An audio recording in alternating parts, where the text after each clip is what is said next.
Okay, welcome back, and now today we're going to go over how to create your fins. Okay, now I have a piece of cardboard here. I've already started to cut out, and I'm going to use some of the lines that are already on the cardboard to help me make the cuts so that it's quicker for me and easier. Now I'm going to make a 2-inch, okay, by 1-inch fin, and I'm going to do 3 of them for my rocket here. Now, balance is important, and 3 is not always as good as 4, I found. However, for the sake of time, I'm going to rush into 3, and if I do 3 the correct way, it'll work just as well. Okay, now notice I use that line there because 2 lines are already cut for me, are already figured out to be straight. So I'm going to use those 2, especially for my first piece right here. And you can see I just cut that first one right out.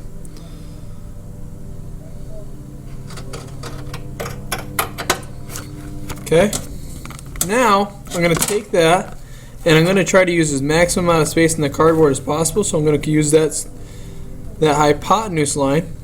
Okay, there's a vocabulary word from math class that you'll learn.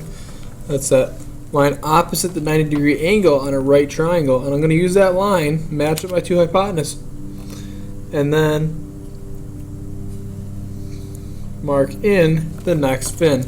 Now I'm using this as fin number 1. I'm going to keep noting that because it's important to use the same fin over and over again, otherwise you keep getting farther and farther away from the same. Okay, and notice I'm being very, very careful with my cardboard.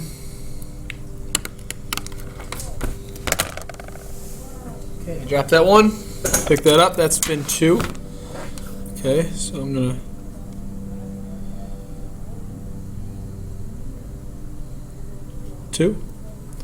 can't write today. I'm going to go back to using fin 1. That's important, and I'll match it up however I can fit it. And notice how little of actual cardboard I took up, and I used all of it. There's almost no waste here. Okay, that's important because you don't want to waste everybody else's cardboard. You want to just go through and do your own. So it's very important not to waste the cardboard as you do it. Alright, cut out that last one. Label that number 3. Okay? So, now, as you can see from my rocket, once again, my drawing here, I got 3. And it's important that they're 120 degrees apart. Now, I use the protractor for my drawing. So what I'm going to do is I'm going to line that up right in my drawing. And I'm going to make the marks right there. So I got 1 right here, 1 right here, and I'm going to have 1 right here. Okay, and you'll notice that if you look around, they're all equally spaced out. That's very important. Now, I have really, really thin cardboard right now. It's the best for making the fins. If you were unlucky enough to get the thick cardboard, this is actually going to be easier to secure your wings because of that expanded material. However, we're going to have to do an additional step that I'll show you at the end. But for this thin cardboard, it's very simply, I'm just going to put a little bit of hot glue on the very edge of that, and I'm going to glue it right on the line that I have already predetermined. Okay, and only a little bit of hot glue is all you need.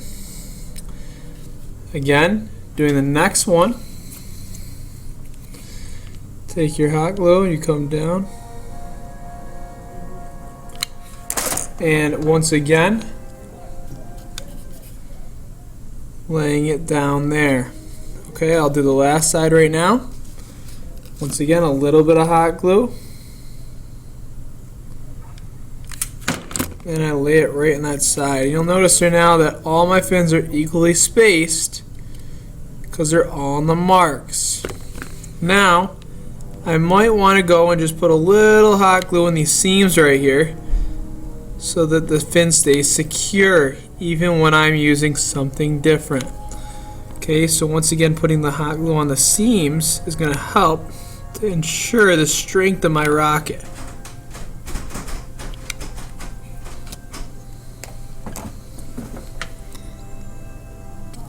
Now, if you have a rocket that has the expanded material on it, you're going to need to put masking tape over that expanded material side.